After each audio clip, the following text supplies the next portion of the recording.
Meus irmãos, vamos abrir a palavra de Deus em Ageu, capítulo de número 1, e vamos meditar nessa noite nos versos de número 12 a 15.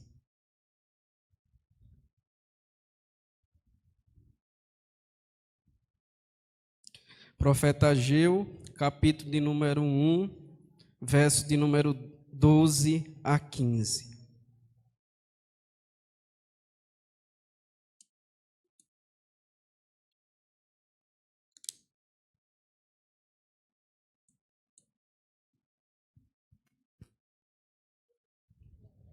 Profeta Ageu, capítulo número 1, verso 2 a 15. Assim diz o Senhor em sua palavra.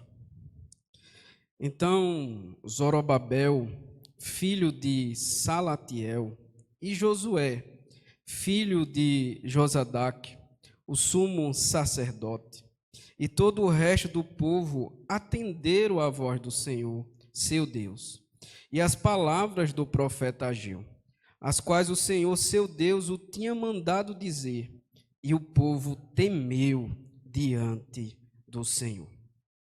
Então Ageu, o enviado do Senhor, falou ao povo, segundo a mensagem do Senhor, dizendo: Eu sou convosco, diz o Senhor. O Senhor despertou o espírito de Zorobabel, filho de Salatiel, governador de Judá, e o espírito de Josué, filho de Josadaque, o sumo sacerdote, e o espírito do resto de todo o povo.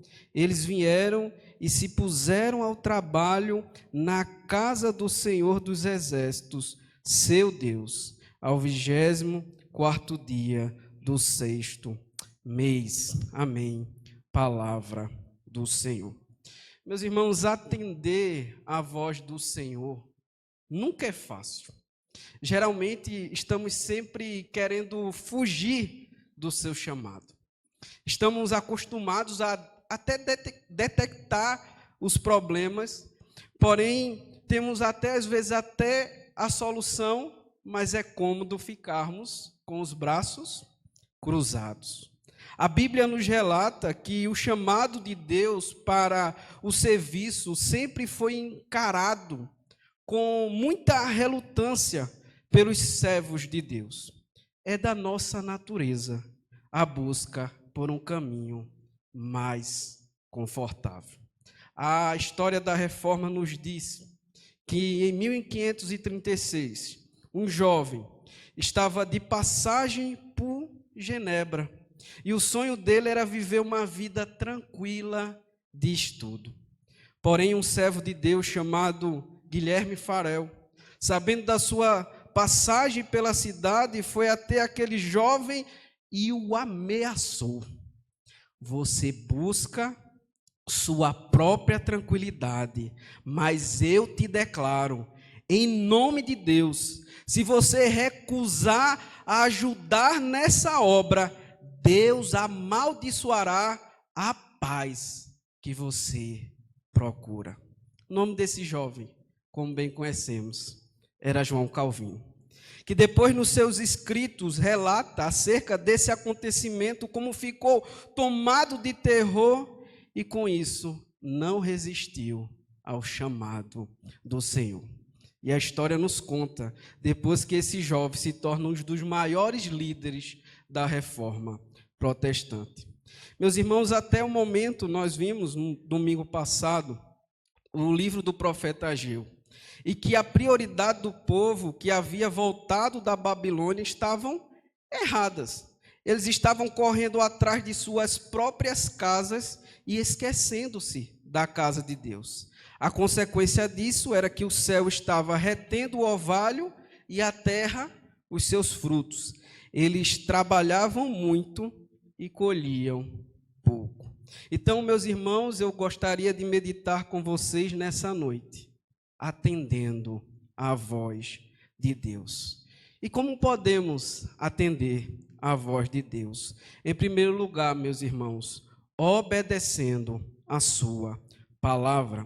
Verso de número 12 nos diz o seguinte: Então, Zorobabel, filho de Salatiel, e Josué, filho de Josadaque, o sumo sacerdote, e todo o resto do povo atenderam à voz do Senhor, seu Deus, e às palavras do profeta Ageu, a quais o Senhor, seu Deus, o tinha mandado dizer, e o povo temeu diante do Senhor. Zorobabel e Josué, um governador e o outro sumo sacerdote, deram exemplo e foram os primeiros a aceitar a palavra de Deus. Quando a liderança acerta sua vida com Deus, os liderados seguem os seus passos. Aqueles que desejam governar, primeiro devem aprender a servir. E ainda mais, nenhum homem, nenhuma mulher pode liderar bem, a menos que antes tenha sido governada por Cristo. Hebreus capítulo 13, verso 7 nos diz o seguinte: lembrai-vos dos vossos guias, os quais vos pregaram a palavra de Deus, e considerando atentamente o fim da sua vida, imitai a fé que tiveram. É responsabilidade, meus irmãos, do líder, seja do lar, da igreja ou dos governos, encorajar a liderança, o povo, através do exemplo. Então, como é que, por exemplo, um pai ele pode encorajar um filho se ele não for um exemplo para aquele filho? É mais ou menos um pai colocar o seu filho num carro e dizer assim: meu filho, não beba porque a bebida não presta. Mas o filho olha para o seu pai e vai se perguntar: se a bebida não presta, meu pai, então por que você bebe? Então, os líderes devem ser primeiro o exemplo para aqueles que estão sobre os seus cuidados. Mas, além do mais, meus irmãos, a falta de temor desse povo havia levado eles ao cativeiro e os desviava da obra.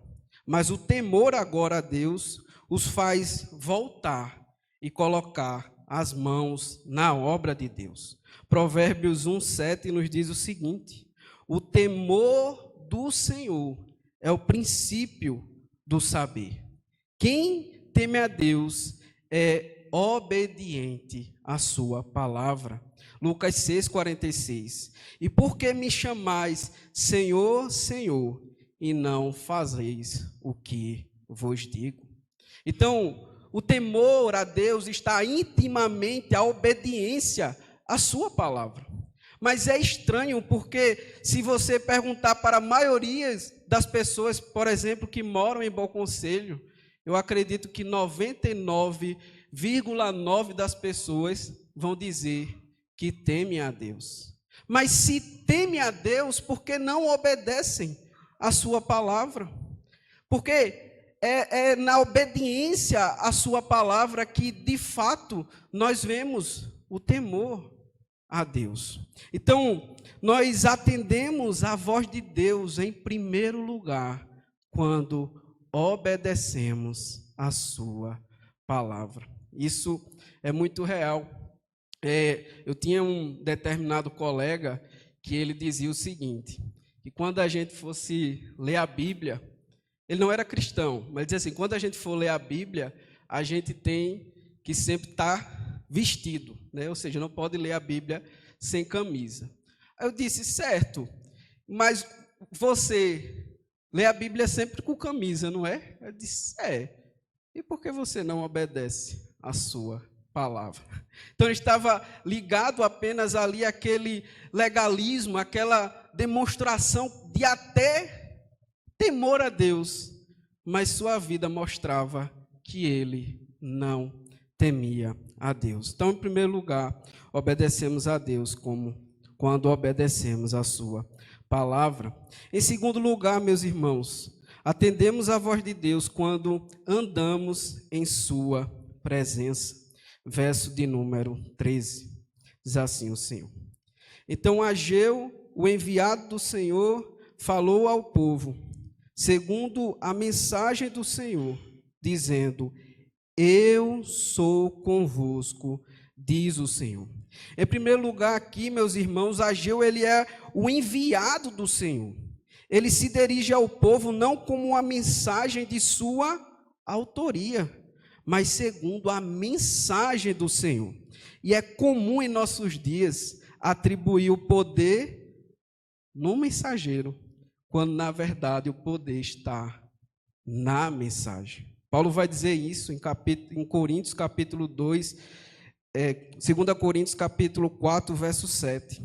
Temos, porém, este tesouro em vasos de barro, para que a excelência do poder seja de Deus e não de nós.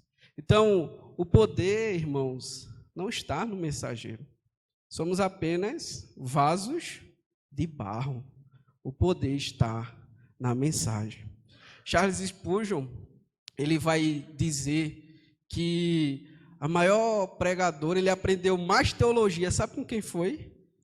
Ele disse, não foi com os maiores teólogos da Inglaterra, foi com minha mãe. Ou seja, o poder, irmãos, não está nos pregadores, não está nos mensageiros. O poder está na mensagem, o poder está em Deus. Porém, a presença de Deus conosco é a nossa maior necessidade e o maior estímulo para fazermos a sua obra. Muitas vezes queremos fazer a obra de Deus sem o Deus da obra.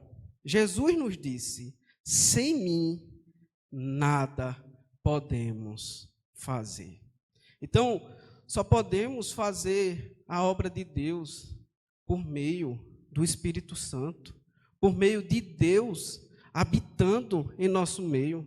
Não é uma grande estratégia, não é uma grande coisa no aspecto humano, não é uma pompa externa, mas é Deus habitando em nosso meio. Tem uma frase de um teólogo chamado Samuel Rutherford, que ele diz o seguinte: mesmo o mais sombrio vale se torna suave quando Cristo caminha conosco. Irmãos, vocês têm a certeza disso?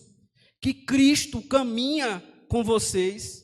Vocês confiam na promessa de Cristo quando Ele disse, eu estarei convosco todos os dias até a consumação do século? Então, nós atendemos a voz do Senhor quando temos a certeza da presença de Cristo conosco. Quando temos a certeza da presença de Cristo conosco. Êxodo capítulo 33, verso 15, diz o seguinte: então lhe disse Moisés, se a tua presença não vai comigo, não nos faça subir desse lugar. Eu acho muito interessante esse texto, porque logo após o povo construir um bezerro de ouro. E aí Deus disse, olha Moisés, você vai guiar o povo, mas eu não vou com vocês não. Eu vou dar a vocês a terra que mana leite e mel. Mas Moisés disse, Senhor, não é a terra que mana leite e mel que de fato é mais precioso, mas é a tua presença andando em nosso meio. Irmãos, o que seria o céu? Ou o que seria, por exemplo, as bordas do cordeiro, se os cordeiros não estiver presente em nosso meio? Irmãos, o céu é o céu, não é por causa das ruas de ouro, mas é porque o cordeiro estará lá.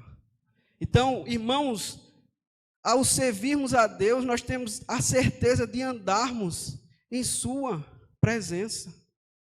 É de fato, irmãos, nós irmos para a casa do Senhor e saber que Ele está conosco, que Ele está conosco. Então, agora se temos a presença de Deus conosco, não temos o que temer. Uma famosa frase diz o seguinte: o homem que está com Deus está sempre em maioria. O homem que está com Deus está sempre em maioria. É como aquele relato que nos conta, segundo o livro dos Reis, quando Eliseu e o seu servo ali está, e o servo do profeta fica com medo, porque vê muitos cavaleiros ao redor. É como se ele dissesse: Eliseu, tu não está com medo também não? Nós vamos morrer.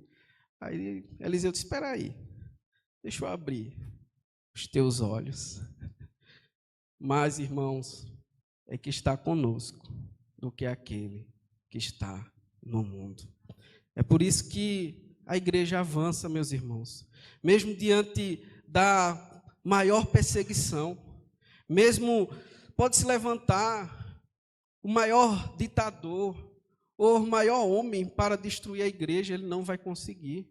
E já se levantaram homens como Nero, que acendia os cristãos em postes para iluminar a cidade com seus corpos queimados como tocha de fogo.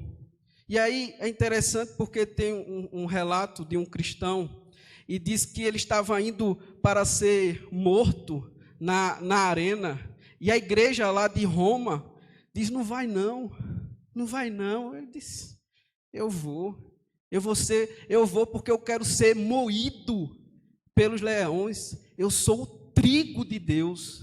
Então, irmãos, não era porque ele era forte, mas porque ele tinha certeza que Cristo estava com ele. Então, atendemos a voz do Senhor quando andamos em sua presença, e feliz é a alma que caminha diariamente sob o olhar de Cristo.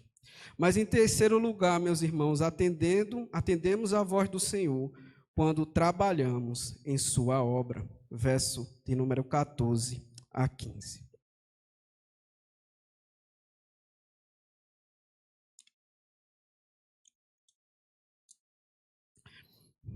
O Senhor despertou o espírito de Zorobabel, filho de Salatiel, governador de Judá, e o espírito de Josué, filho de Josadaque, o sumo sacerdote, e o espírito do resto de todo o povo. Eles vieram e se puseram ao trabalho na casa do Senhor dos exércitos, de seu Deus, ao 24º dia do 6º mês. Então, quando Deus despertou o espírito da liderança e dos liderados, todos se ergueram para o trabalho. O que faltava era motivação e entusiasmo. Um povo motivado é um povo que trabalha. O próprio Jesus vai dizer isso em João 5:17. Meu Pai trabalha até agora e eu trabalho também. Em Mateus, também, no capítulo 21, verso 28, ele diz o seguinte: e ele próprio ordena: filho, vai hoje trabalhar na vinha. E aí Charles Spurgeon vai dizer, o texto não diz, meu filho, vá e critique. Ele diz o quê? Vá e trabalhe. Vá e trabalhe. Mas parece que geralmente é o contrário, né? Mais crítica do que trabalho. Porém, meus irmãos, o diabo nunca está ocioso, porque ele sempre busca quem possa devorar. E nós cristãos, muitas vezes, estamos dormindo. Pense num bicho que trabalha, é o diabo. Enquanto nós estamos dormindo, ele está trabalhando. Uma coisa que o diabo não é, que nós não podemos acusar o diabo, é de ocioso. Porque ele está sempre buscando alguém como leão para devorar. E é tão interessante isso, meus irmãos, porque se você, um exemplo, fechar, como aconteceu na Europa, se fecha uma igreja ou um prédio da igreja, ele abre um bar. Se fecha uma casa de oração, ele abre um prostíbulo. Irmãos, o diabo, ele não brinca. O diabo, ele não é ocioso. Porém, o texto, irmãos, deixa claro que quem nos desperta para o trabalho é o Espírito Santo. Zacarias 4:6 nos diz o seguinte: não por força nem por violência, mas sim pelo meu espírito, diz o Senhor dos Exércitos. Quem nos desperta, meus irmãos, para trabalharmos na obra do Senhor é o Espírito Santo. Nenhum pregador, por mais eloquente que seja, ele tem a capacidade de despertar a igreja para trabalhar. Podemos trazer os maiores pregadores, se podemos dizer assim, se eu posso chamar assim, Hernando Dias Lopes, Augusto Nicodemos e tantos outros demais. Mas não é eles que despertam o povo para o trabalho, mas é o Espírito Santo de Deus. Então, nós devemos entender isso, que a obra de Deus, quem desperta, é o Espírito Santo. Thomas Watson nos diz o seguinte: quando o Espírito Santo vem, ele não apenas consola, mas também comanda. Não apenas nos dá descanso, mas também trabalho. Deus nos dá, irmãos, trabalho. Mas aí o texto conclui, dizendo ao 24º dia do 6º mês. 24 dias após a mensagem do Senhor ter sido transmitida ao povo pela instrumentalidade do profeta Ageu, a obra da reconstrução do templo teve início. Essas 3 semanas decorridas não indicam uma demora em responder ao desafio lançado. Antes, o tempo necessário para planejamento e organização. Agora eles estavam planejando e se organizando para o quê? Para o trabalho. A Bíblia não ordena a gente orar, mas a gente tem um problema. Ao invés de a gente orar, a gente faz um estudo sobre a oração e não ora. Não que nós não devemos estudarmos sobre como devemos orar corretamente, mas muitas vezes nós aprendemos como orar corretamente, mas não fazemos o que devemos fazer, e que já está claro na palavra de Deus: orar uns pelos outros. Então, atendemos a voz do Senhor quando trabalhamos em sua obra. Então, para concluirmos, irmãos, atendemos a voz do Senhor quando obedecemos a sua palavra, quando andamos em sua presença e quando trabalhamos em sua obra. Então, meus irmãos, não deixe de atender a voz do Senhor. E aí, eu vou falar algo aqui para os irmãos para entendermos de toda a pregação. Suponha que você foi comprar pão bem cedinho na padaria. Porém, o padeiro não foi trabalhar. Você ficou o quê? Sem pão e ficou com fome. Suponha que você foi no salão ou no barbeiro cortar o seu cabelo, mas o barbeiro não foi trabalhar. Você ficou com o cabelo grande. Suponha que você foi na igreja, mas o pastor não foi pregar. Ele estava em casa. Você ficará sem um alimento espiritual. Mas, por fim, irmãos, suponha, isso é uma realidade antes de Cristo, que nós estávamos indo para o inferno. E Cristo não foi para a cruz. O mundo está condenado. Mas, graças a Deus, irmãos, graças ao nosso bom Deus, Cristo realizou o seu trabalho. A última palavra de Jesus na cruz foi: está consumado. Ou seja, o trabalho foi concluído. Então, irmãos, é difícil, de fato, atendermos a voz do Senhor. Porque Deus, irmãos, não nos chama a uma vida confortável. Deus nos chama a uma vida desconfortável. Irmãos, qual é o símbolo do cristianismo? É uma escada ou é uma cruz? A cruz, irmãos, significa morte. Então, para atendermos a voz do Senhor, precisamos morrer para nós mesmos.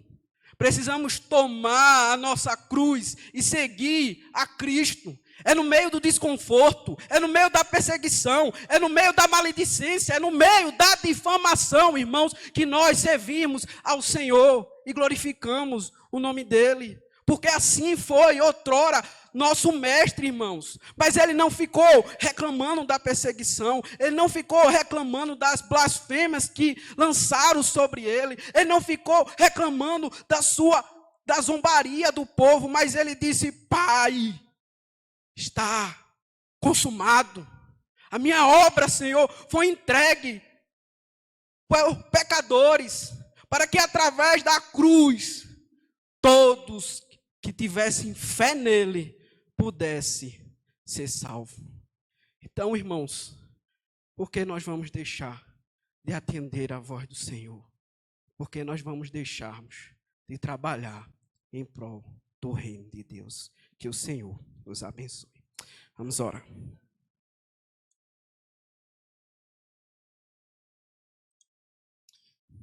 Ó Pai, o Senhor nos chama, Senhor, não para um piquenique, mas para a batalha. O Senhor nos chama para a guerra, Senhor. O Senhor nos chama para a morte. Nós somos soldados teus e nós não podemos nos embaraçarmos com as coisas deste mundo. Faz que os nossos olhos, Senhor, não estejam aqui na terra, mas em Cristo, o autor e consumador da nossa fé. Nos abençoa, Senhor, nos ajuda, porque sem Ti nada podemos fazer. Em nome de Cristo, a quem oramos. Amém.